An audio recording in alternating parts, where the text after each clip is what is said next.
Welcome everybody, I'm Santiago Neeland and this is The Divine Within, the invisible connection with God. So we're in our Christmas and New Year's special. We're in the second part of our special, which is the New Year's. And in this time of year, where we have new beginnings, where we kind of reconfigure our lives to begin the new year, we have a couple of things that we wanted to talk about, how we see things, how we live things. So with this beautiful panel that's been contributing so beautifully in these conversations, not only right now, but throughout the year, we're gonna go with Susan, with April Helen, and with Gabriel, and they're gonna talk to us about different things about the New Year's or concepts about how they view things. So first of all, I'm gonna start with Susan, and Susan is gonna talk to us about sovereignty, which is divine and human. And let me just read this quote from the Urantia Book to set us off, and then Susan's gonna tell us all about it. If different religions recognize the spirit sovereignty of God the Father, then will all such religions remain at peace. Only when one religion assumes that it is in some way superior to all others and that it possesses exclusive authority over other religions will such a religion presume to be intolerant of other religions or dare to persecute other religious believers. So welcome, Susan. What can you tell us about this? Hi, thanks for having me. Um, based on our previous conversation with the holidays and Christmas, I created a song called "Love Shines at Christmas," and it basically was about the love of Jesus coming down to earth, and obviously he was sharing his love to establish his kingdom, not by force, but winning over one heart at a time. And one of the things that was struck me as we were speaking about Christmas is that Jesus belongs to all people, not just Christians. He belongs to not just even this world, but all worlds and all peoples. And if we can share that love and let him know that everyone has an equal place at the table with Jesus, that would begin to overcome any contention between us.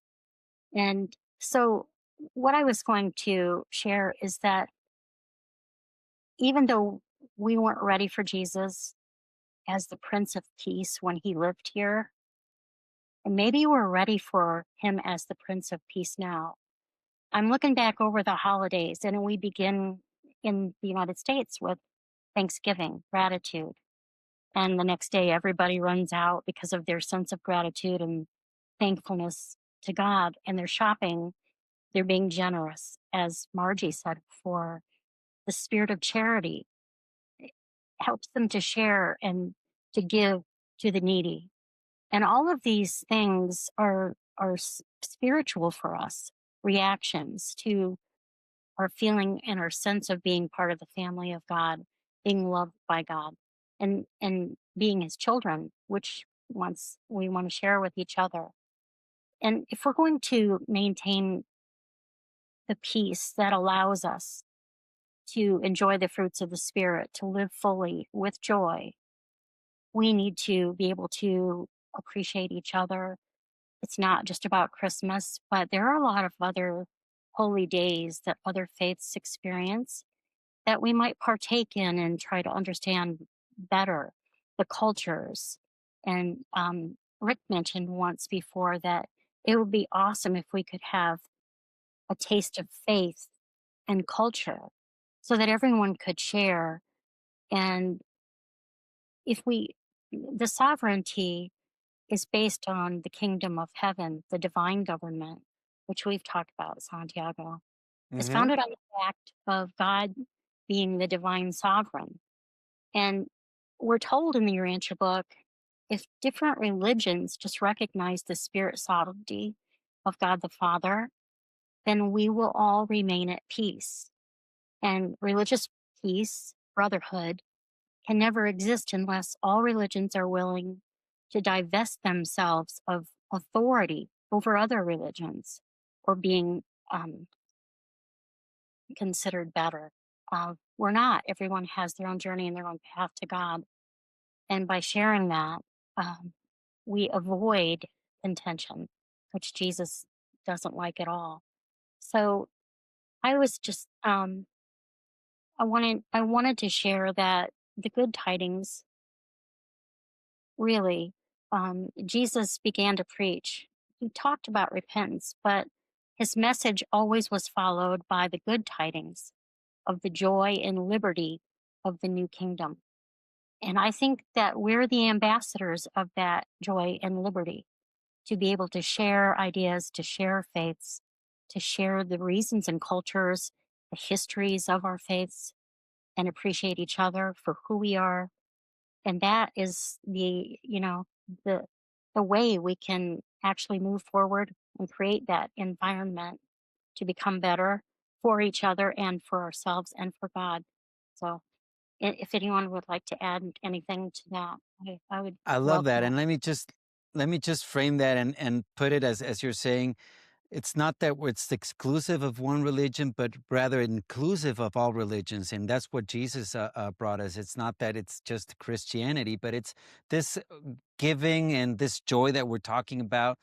And as we're starting this new year, just let that sink into us, and let's start this new year with without those boundaries, with that inclusiveness of everybody, all faiths, into this loving family of God. So please, who wants to share in this conversation on this? Well, I will say a sense of renewal with each new year. A I mean, sense of renewal. how many different New Years do we even celebrate around the world? Every time someone has a new year, we should be celebrating it and renewing our commitment and devotion to love and sharing love. That's a really good point, Miss Susan. Thank you for sharing. I look at every single morning as a new year, a new day, and every decision as a new year. And I've always thought that the New Year's is the one thing that all people can agree on. It is the one holiday that almost 9 billion at this point, over 8 billion people on the planet, that we agree on. And how cool is that? I know that there's other New Year's on the globe, yet there is one that is most significant, and that is January The one that 1st. changes the calendar, starts a new count. The But one yeah, that you're right. changes the calendar that most people on the planet follow, and your birthday. New Year's as a birthday, and the introspection for me that goes into, okay, this is another opportunity, another chance to align my life with God. Definitely, definitely. Thanks, Thanks, Miss thanks for Susan. sharing that. Rick, you wanted to share? Yeah, I just want to comment on Susan's presentation here, but the sovereignty. I think it's a very interesting point because I think the sovereignty comes from the difference. I think between beliefs and faith. We get so attached to our beliefs, but it's our beliefs that seem to tend to separate us, even though our faith is one thing we have in common. Our belief in God, belief in a divine being, our commitment to doing our God's will. That's the commonality of all faiths and religions, I think. But the sovereignty part, I think, comes in when we start getting into the belief systems. I believe this, and you believe that, and therefore, we're separated by the sovereignty of our beliefs. So I think that's a very important point. If we can get past that, if we can give up some of that sovereignty of our belief system and recognize the commonality of our faith that we all share, no matter what religion we belong to. I think I think it go a long way to doing what you're saying is, of uniting people and bringing peace, true peace and goodwill to the world. And a common goal. It's interesting that you're mentioning this, but the other day, Gabriel and I were having a meeting with a collaborator that's not a Urantia Book reader, but we shared this common purpose and common service for God. You know, when he said, "I don't know why, but I want to join you, and I want to do this with you because this is instead of me leading, it's God leading us, leading me." So I think it's very important that we feel that we go beyond that belief, that specific belief that you have, but when you feel it, when you feel that unity of commonality in faith, everything just the barriers are destroyed, and we all become one. Absolutely. Definitely. That's a great distinction. I love this discussion, like with sovereignty. I'm glad you brought it up, and because it is so important, as Rick and Santiago you've been pointing out. Uh, Here's how I play with it. I ask myself, to determine this issue of sovereignty, who's on your throne? I ask myself that question. Who's on the throne that I worship? And it's God. It's God, the Creator, the God, the Father of all things. Uh, of course, we're we like our Jesus, of course, the Son of this Father, but he pointed always to the Father, and everything he did, it was the will of the Father. There was no point of mistake about where his sovereignty lie. So anyway, it's just who's on your throne. Definitely. That's beautiful. That's beautiful, James. Thanks. So we're now going to be moving to April Helen, and April Helen is going to talk to us about fostering the supreme. So this is an interesting concept, and we've been talking about this throughout the podcast. We're going to talk about this concept that's very clear in the Urantia book. So God the Supreme, it's the actualizing or evolving God of time and space. The Supreme Being is personally experiencing the achievements of deity, unity, as the evolving and experiential God of the evolutionary creatures of time and space. So, Sister April Helen, thanks for being once more in this podcast. Tell us more about God the Supreme. As a second generation student of the Urantia Book, when I was a child, learning about all of the different aspects of God, it is the supreme that I most resonated with at such a young age, and I still to this day, as we are participants in the ascension, the evolution, the actualization of the supreme through our decisions and our sincerity and living with alongside the values that we say we have. And so this fostering the supreme being, adding value while we're living on Urantia. And this has so much to do with what I call the G3, if y'all have heard me in podcast, making our decisions in alignment for the greatest good, for the greatest number of people, for the greatest length of time. And this actualizing or evolving God of time and space on a daily art of living level, I was going to call this section habit stacking, as many people who have New Year's resolutions or New Year's introspection to possibly do something different in 2026. And I have this fostering the supreme being on progressing as a unique personality through acknowledging and cultivating your talents, your unique talents, taking advantage of challenges and fears, nurturing creativity, and expressing spiritual values in order to mature your ability to be and do the greatest good for the greatest number of people for the greatest length of time. I'll change the word people to beings because it's Good. beyond human. So how do you add value to the Supreme? How will you in 2026 add value? Because there is only one of you. I wrote a song about that as well that I sing on people's birthdays. There's only one of you. And how amazing is that? That you get to participate in this evolving God aspect. So, a few things. Your personal relationship with God as you walk, sing, dance, laugh in communion and worship. And another important aspect of adding value to the Supreme is knowing yourself, knowing what your talents are, knowing how you move through challenges, leading your life and not letting life lead you, and you're just this bystander. So I think Miss Marjorie pointed to that in our last podcast around Christmas. And of course, on an animalistic level, your art of living concerning your health and well-being and the mind and discerning of decisions.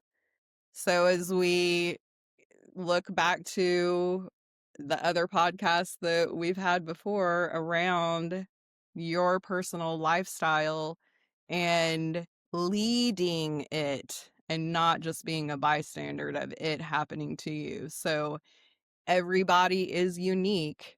So as we move into the health and well-being of you, it's up to you to take that responsibility to experiment and investigate and get people's opinions and doctors and all those who you hold in high regard, yet also with spirit leading, knowing that you are the only one that can make those decisions for yourself.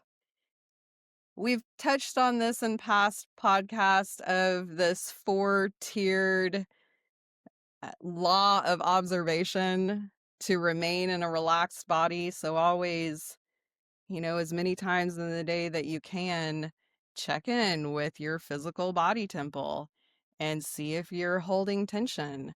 And because if you are, there's things going on more deeply in your physical body and in your mind and spirit. The other 3 are being fully accepting of what is going on in your world and not holding it in that quagmire of the pity party. And again, leading your life and doing something about it. And being within that process, being radically honest and truthful to yourself and others. And lastly, be patient without the need to interfere. And that is a delicate dance of this concept of leading your life and discerning your decision-making process and not interfering with the process itself. And even especially not interfering with another's process of spiritual growth. And then, of course, values. We've touched on this many times before in these podcasts. So if you have time this year to really investigate values, I have a list of them. There's plenty of lists in the world that I suggest that you look at the values that come most naturally to you and do more of that. And those values that you admire in others will automatically start coming online. And your values-filled life will then be adding value to this evolutionary supreme. It's a positive cycle. It's a positive Yes, loop. it is. I used to think like go to the ones that you're not good at yet. And that is a strategy. It actually takes longer. Of all the studies that I've read so far, that really just going towards those that you're already good at, using your talents using your natural talents, find the ones that you're naturally good at, and use them to fill in the gaps of your community, of your team, of your family, using these diverse elements of each other in unity to move the supreme forward. So use that unity in our diversity. And teamwork. Oh my gosh. Teamwork makes the dream work, right, y'all? And as we know from Urantia studies, that teamwork is one of these educational pieces that we have the blessing of being a part of for the rest of eternity. And so when you move into teams, and there's going to be challenges, so accept that the challenge is the path. And we heard it on the last episode, Mr. James, as he was speaking of the religion of the spirit and this progressive movement from accepting and moving into the fire of challenge is the path to get you to be more in alignment with the values that you say you have, because then you're going to start thinking about, are you in alignment with them? So this integrity piece is very important. And as the challenges, if we're not accepting them, they're uncomfortable. And so there is this another blessing of getting comfortable with discomfort. I think that is a very important aspect of being and doing this human existence, getting comfortable in discomfort. And get creative and be silly, because what we're learning now is that creative muscle, imagination, helps not only the mind stay higher vitality and quality longevity, yet it aids in our teamwork and our decision-making process. So whenever you have a chance, get creative and be silly. And there are some practical things that I do personally that you may want to enjoy in the new year. Daily journaling and daily laughter.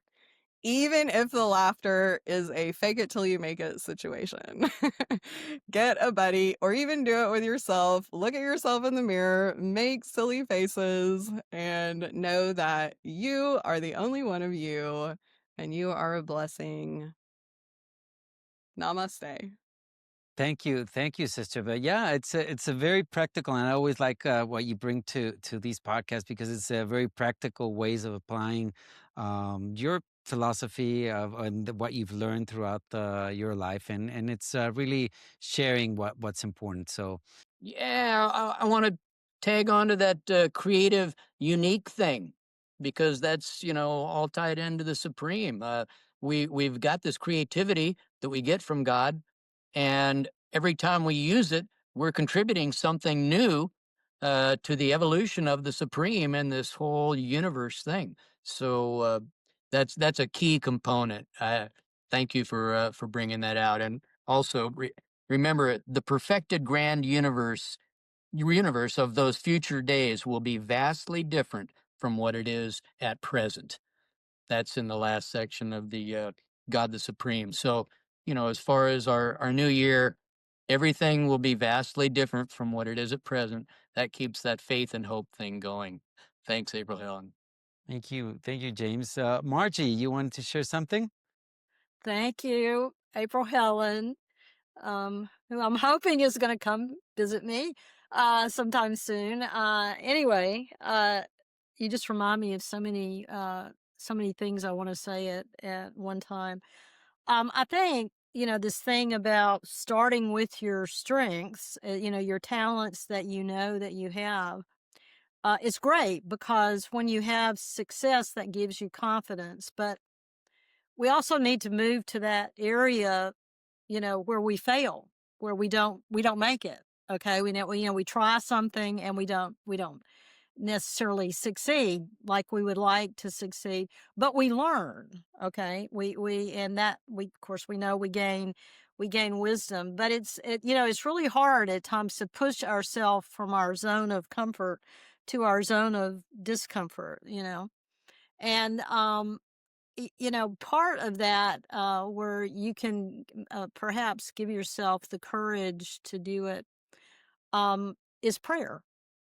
Is just to ask for help, and that that you can be a better light in the world. And of course, as James just said, all of this contributes. This is a decision. We've made a choice. Our decisions, and if our decision is, let's say, service, we know service, and more service, where all of these things are getting us toward the supreme. We cannot stay in the dead center of indecision. Our soul does not grow when we stay, inactive. Okay, we got to move. We have to move forward. And but this is also moving forward with using discernment, like April Helen talked about. We discern where we want to use our time and our energy, where we think we will do the most good for the most people for the longest period of time. And if we can make those sort of choices, and they can be very, very incremental, that you're still moving, you're moving forward. And it's this is we all make resolutions for the new year, and very few of us actually keep them. They said, what is it, by the end of January, 90% or 97% of the people have given up on their resolutions for the year, which is just kind of human nature. But if this idea within us that springs from our inner, where we are attempting to grow our soul with the help of our adjuster, is that if we choose to bring that fruit of the Spirit that we have, our joy, out into the world, those challenges and those decisions will be put in front of us. We don't have to go out and seek them out. Okay, they're being put in front of us all the time. The big regret I have as 76 years old, as the biggest regret I have in my life, is that now when I look back, I see where opportunities just whizzed by me and I didn't pay attention to them. And that's probably, that is my biggest regret, that I didn't even notice some of them, because now in retrospect, I'll go back and I go, wait a minute, and it's the same thing about looking back on your life and realizing where God put certain people and certain things in your life at very, very important times, and to be grateful, very, very grateful for them, even when they were hard. Okay. Yeah. And so, but here again, all of this contributes to the Supreme. And I love the thing where it says that in the Supreme, the Father loves us as we are, as the way you're standing right now. You are, you are unique, and you are a child of God. But in the Supreme, you don't just be, you have to do.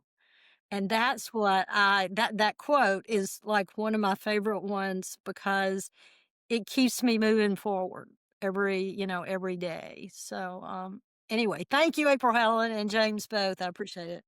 Thanks, everybody. And now we're going to close off the beginning of this 2026, because Gabriel is bringing a very interesting concept. He's talking about 2026, a year of turbulence, and he's going to explain what he feels and what he thinks about. But let me just bring this quote from the Urantia Book as well. And it says, God-knowing individuals are not discouraged by misfortune or downcast by disappointment. Believers are immune to the depression consequent upon purely material upheavals. Spirit livers are not perturbed by the episodes of material world. Candidates for eternal life are practitioners of an invigorating and constructive technique for meeting all the vicissitudes and harassments of mortal living. Every day a true believer lives, he finds it easier to do the right thing. So, Gabriel, what can you tell us about this quote and what you see in 2026? We're looking around in our world and we're seeing a lot of challenges. And it seems like this is accelerating and things will become even more turbulent if it was possible. And I think it is possible and it will. So let me just lay down a little bit of what is coming according to some people I'm following and my own personal feelings and thoughts. And then the reason I'm sharing this is because all of us here on this panel and many of our friends, especially in light of everything we discussed today about the supreme and joy and service, we have a responsibility, especially when times are turbulent, to serve more of our brothers and sisters, be more compassionate with ourselves and the people who are very close to us. And we here are family. We know each other. We're friends, and each one of us has circles of influence. And so, just keep in mind this. If you remember one thing, is that it's going to become more turbulent, and let me explain why. Um, I've been following artificial intelligence and practicing it and using it for several years now. And what the people who are at the forefront of this revolution are saying is that if you look at the Industrial Revolution, it took about 100 years for all the effects of machinery and steam engines and then electricity to create the transformations that it created. And a lot of that was for the good, but there was a lot of turbulence. People were moving, things were changing, the social fabric was changing. We also know that thanks to this revolution, the power of institutional religion diminished and people were more freed, and as a result became more secular as a secular trend over many, many decades. And now we're seeing this void that people feel, oh, but if the church or if religion doesn't feel this need that I have, this God-sized hole in my chest, then what would? And of course, only God can do that. But um, going back to what I said, is it took about 100 years. And it was very meaningful. We did not live in that era, but we can read. AI is going to be 10 times bigger and 10 times faster. So you're compressing all of that into a much, much shorter time with a lot more consequences. AI is not like machinery. It's not like electricity. It's not like the internal combustion engine. It's not like the computer. It's not like the internet. It's on another level. And so the changes that will happen to our world, our society, our economics, everything basically is going to change. And that creates turbulence. It creates fear. It creates anxieties on top of all the anxieties that we already have. So this is what is coming. And I think 2026 is going to be a especially important year because the pace is accelerating. Some of the technologies, the capabilities of AI are becoming stronger, faster, and then more computing power, more electricity, more of everything. There's an arms race going on between the AI companies in the US and the AI companies in China, and between the US and China towards what is called a super intelligence, something that is smarter than all humans. Some of the experts say it's going to take 5 years, and the others will say it's going to take 10 years. But they're not saying 50 or 100. They're saying 5 or 10, and we're not ready. Humanity is not ready for that. So there's so many things, so many changes. And so what should we do with this, right? First of all, we should recognize that we are spirit indwelt and that we are spirit aspiring individuals to bring God into our lives. So just remember that on a daily basis when the turbulence hits. It's not about surviving. It's about thriving even in this. It's about keeping our inner peace. It's about being in joy, not necessarily in happiness. It's about serving, especially when it's hard. So it's actually, in a sense, making the challenge the opportunity to transform this. Because some people said never waste a good crisis, because a good crisis is an opportunity. Well, humanity is in crisis, and in this crisis we have a lot of opportunities. And the biggest opportunity is to bring God into the center of everything we do. And I think that's what we in the Center for Unity are engaged in. And many people in our community care about that and want to do that in their daily lives and in their spheres of influence. So all I'm saying is this is our responsibility. We've been given knowledge. We know about all these things that we talked about. That means we are, let's say, a little bit more spiritually mature than many others. And with that comes a responsibility to assist and serve other brothers and sisters, share knowledge, share insight, help them when it's tough, have empathy, and bring our wisdom into the regeneration of the social fabric that is going to happen in front of our very eyes. So when something ends, there's an opportunity for something else to begin. And it's really, it is up to us to reshape the next phase of evolution. And I think in this era, the role of the fifth epic of Revelation and everything that we've been given is for a reason. I believe it's for a reason that the Urantia papers arrived before the internet, before computers really became prevalent.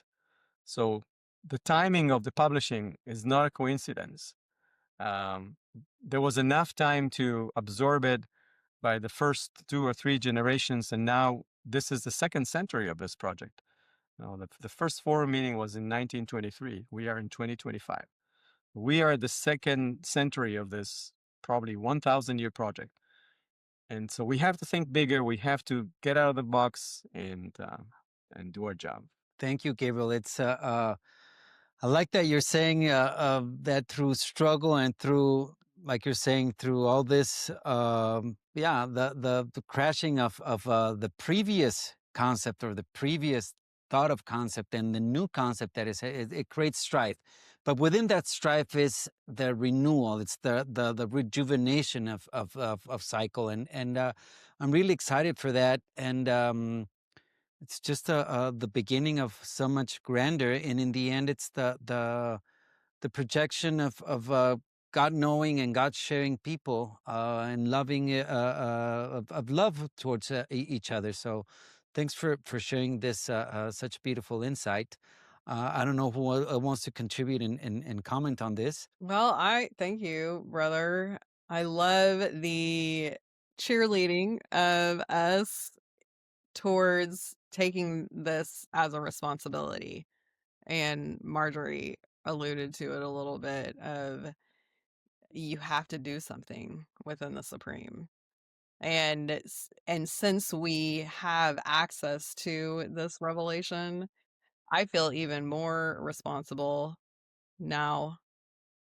And especially as everything feels like it's being sped up, and the more quick this quickening is happening, the more responsibility I feel. So thank you. I accept. I'm on board. Great. Thanks. Rick, you wanted to share? Yeah, I guess I just wanted to ask a question too. Gabriel, the AI thing is very, very interesting and very, very important. I appreciate you bringing that to the attention of people. But I was just wondering, we know how you've been really great about telling us and sharing with people about how AI is affecting the technology and the technological aspects of the world. But how do you see this growth in AI affecting the social fabric of the world? How do you see that affecting, you know, the peace and harmony of the world, or people coming together, or how is that really going to affect the social structure of the world, do you think? Well, imagine a world where 25% of people are unemployed or 50% of people are unemployed. Even that simple thing means, first of all, a lot of anxiety. Okay, how am I going to make a living? And then a lot of people find meaning and purpose in their work or status or power, or they are very identified with their profession, their career, status symbols, and it's understandable. Um, if you cannot find meaningful employment, but your needs are met, are you going to be happy? Are you going to be content? Are you going to be joyful? Will you be able to find something else to wake up in the morning for and feel that you're expressing your humanity to the fullest? It's going to be the challenge of maybe us, maybe our children, for sure our grandchildren, to live in a world where perhaps, like in paper 72, people have to work 2 hours a day, but they don't really have to work 2 hours a day. They choose to do something meaningful. And then in the rest of the day, they either write or produce music or create something or serve others or just create stuff. We have to find a way to find meaning. And, maybe that accelerates, hopefully that accelerates our search for God. And then more people will say, okay, if I have so much time on my hands, why am I here? And they start asking those questions, those existential questions that drove me a little bit crazy, but eventually to find more truth is like, where did I come from? And where am I going? What happens after I die? Did I ever live here before? And eventually you start asking the most difficult question, and the most meaningful one is, why am I supposed to be? Who am I supposed to be? What am I supposed to do while I'm on this planet? I know I was born. I know I will die. I can see everybody else dying, so I will die too. Okay, and I don't know what happens then, but with the time that I was given, what do I do? And then that changes over time. A lot of people back in history, they didn't have time to think of those things. They were busy surviving, making a living, put a food on the table, just making do, and then giving enough for their children so that they can make do. But we don't live in that time anymore. And infinite abundance is coming. And with that, maybe infinite leisure. And with that, who knows what. So all those things are going to change the fabric of our society. Things that were true 100 years ago are not going to be true anymore. And I just say that we have to have those conversations amongst ourselves, and especially the people who we choose to lead us.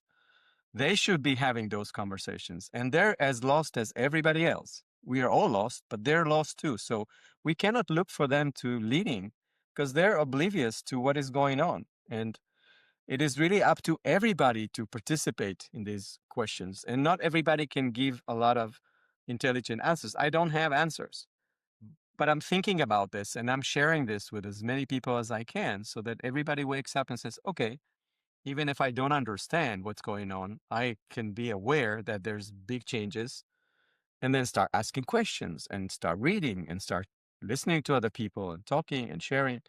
It's important that we're all involved.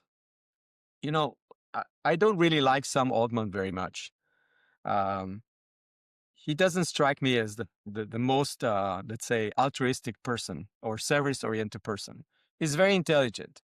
But he said one thing that I think is worth remembering. He had a choice back 3 years ago to release the Chat GPT to the world. And Google had this technology before, and they didn't want to release it because they were afraid of, what it would do. And he said, the reason I released it is because I wanted everybody to sample, to taste it, to understand how transformative it is so that everybody can be part of the transformation and not just, one day, 10 years from now, when there is a super intelligence, say, hey, wake up.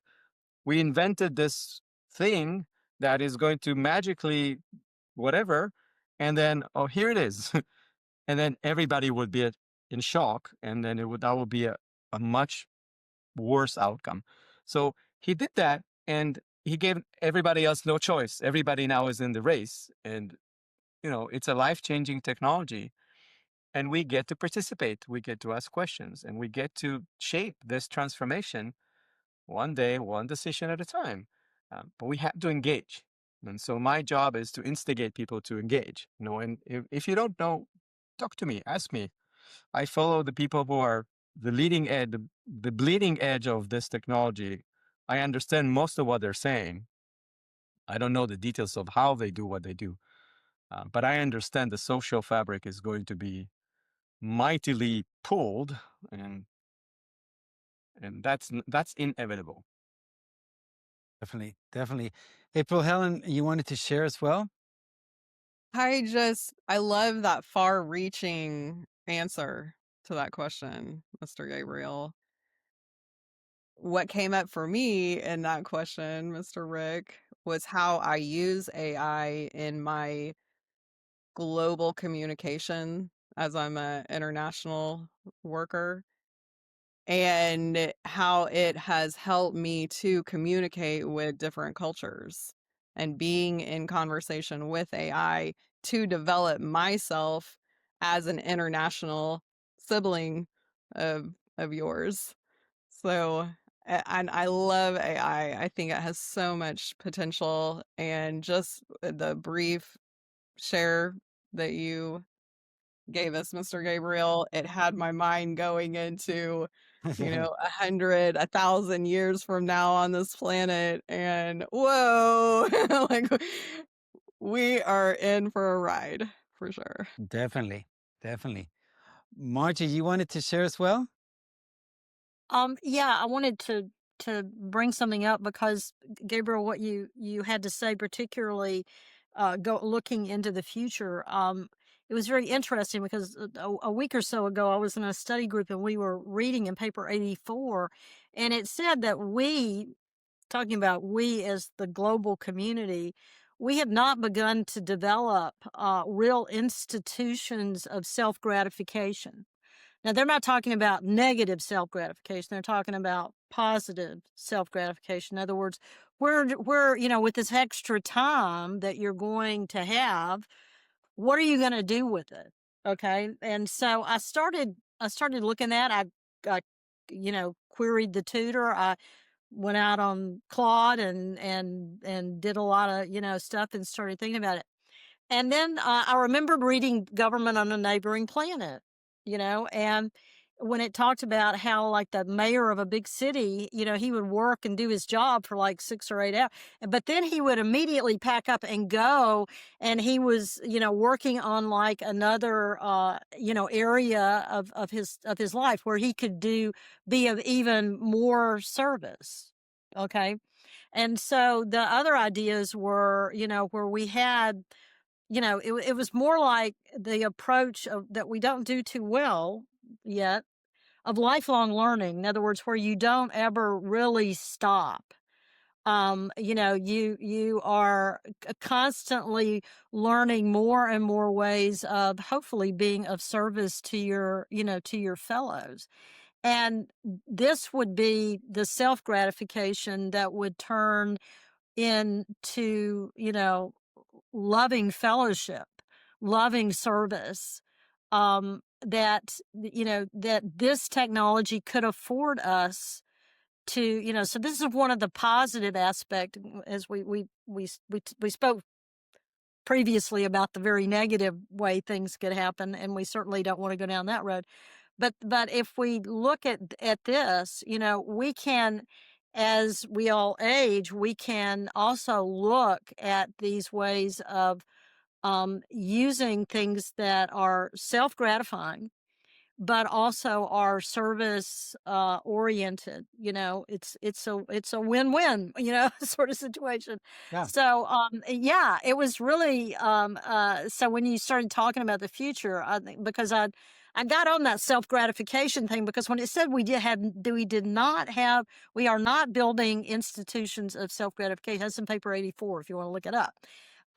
It really got me thinking about AI, and if it's going to free us from doing all this stuff, what are we going to do positively for the future? And we can think about that and practice that sort of stuff in our life, right now too, and talk about it to other people, and share this thing about, what are you going to do. So anyway, thanks so much. I appreciate it. Thanks a lot, Margie. And we're gonna close off with Susan before we close the special. So, why you want to contribute, Susan? I'm going to be my authentic self and ask Gabriel a question that may tie into prophecy. Okay.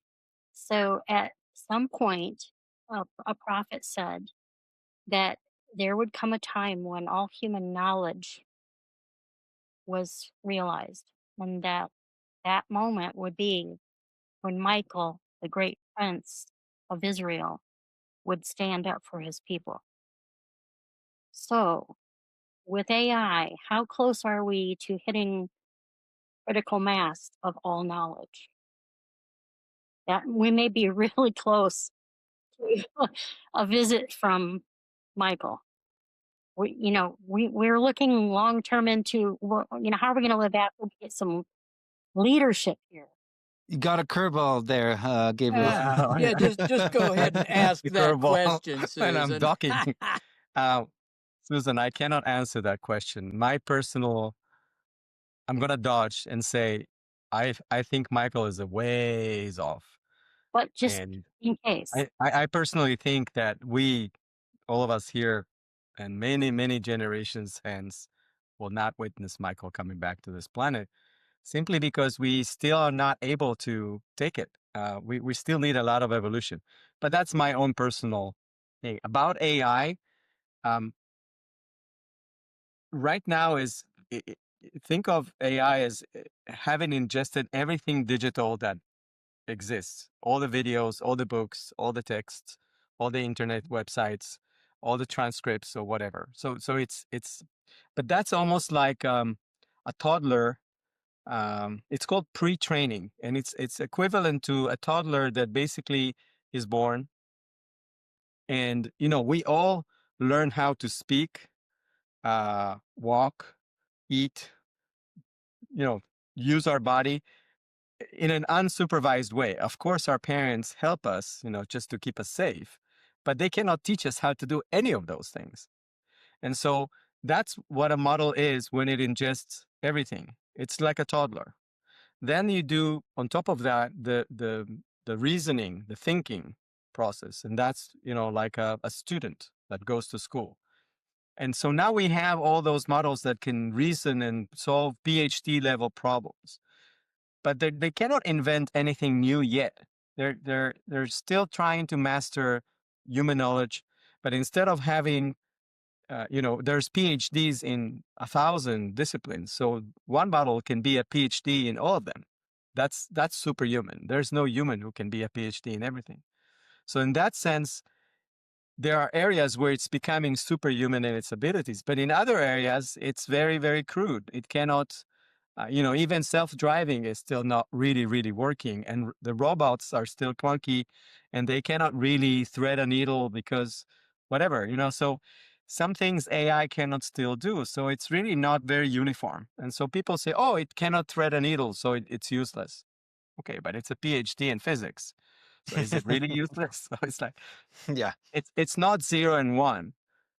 So I don't know about knowledge, and I don't know how close we are to mastering knowledge, because that's not really a well-defined phenomenon.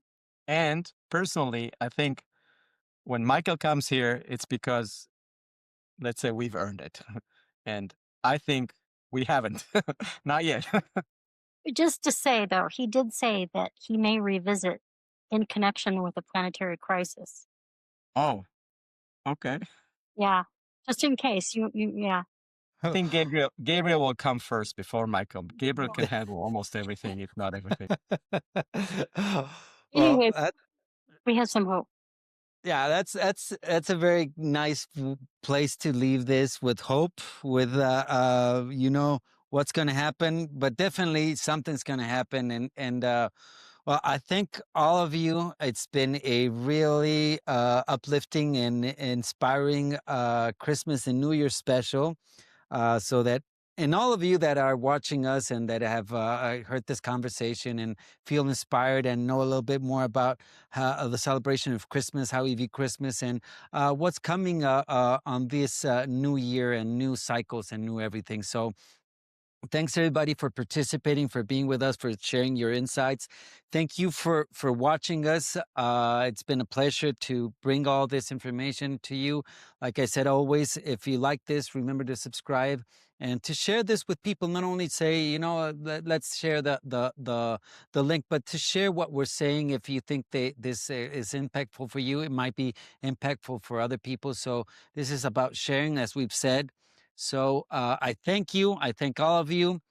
And remember to carpe diem every day of your life, which means to seize the day and to make every day count and to love each other. I'm Santiago Neeland. Take care and Happy New Year.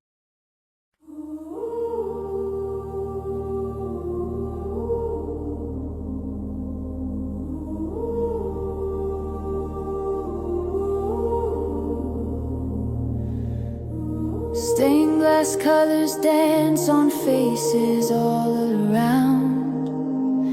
We gather in the hush, every heart in sacred sound. The music swells, a river rising in the night. Then gentle wind, an angel's breath unfolds in waves of light. We feel the mystery sweep through our souls as harmonies and hope begin to flow. Tears glisten on cheeks, joy and wonder overflow. Together we know. Wings in the chapel, lifting us higher, hearts beating as one, set the spirit on fire. The air alive with beauty, we're trembling amazed. Angels sing among us, and we're changed. Soft as grace, the music moves through open doors. Every voice a prayer that arises, then soars, surrounded by love that feels older than time.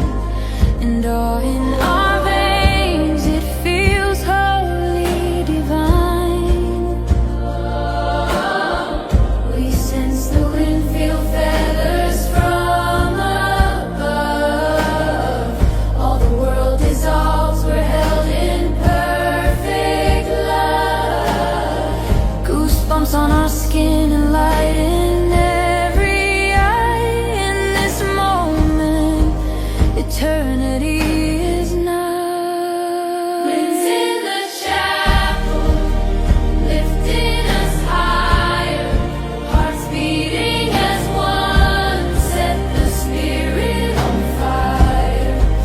The air alive with beauty, we're trembling amazed. Angels sing among us, and we're changed. Oh, music close to heaven. Oh,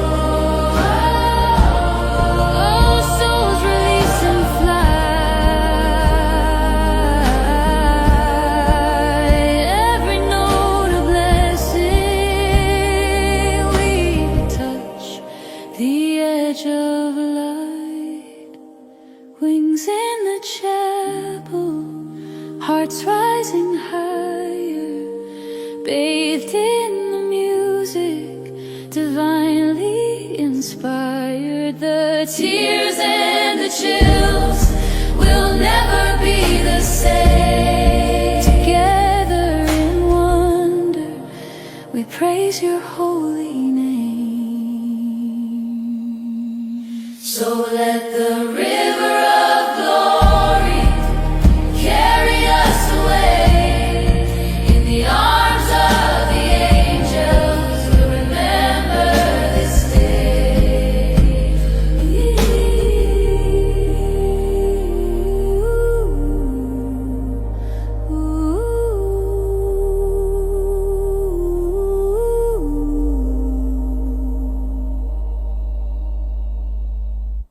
On the Divine Within podcast, we'll share real conversations to help you find a personal connection with God. My goal is to support your faith, growth, and journey toward discovering the divine within yourself.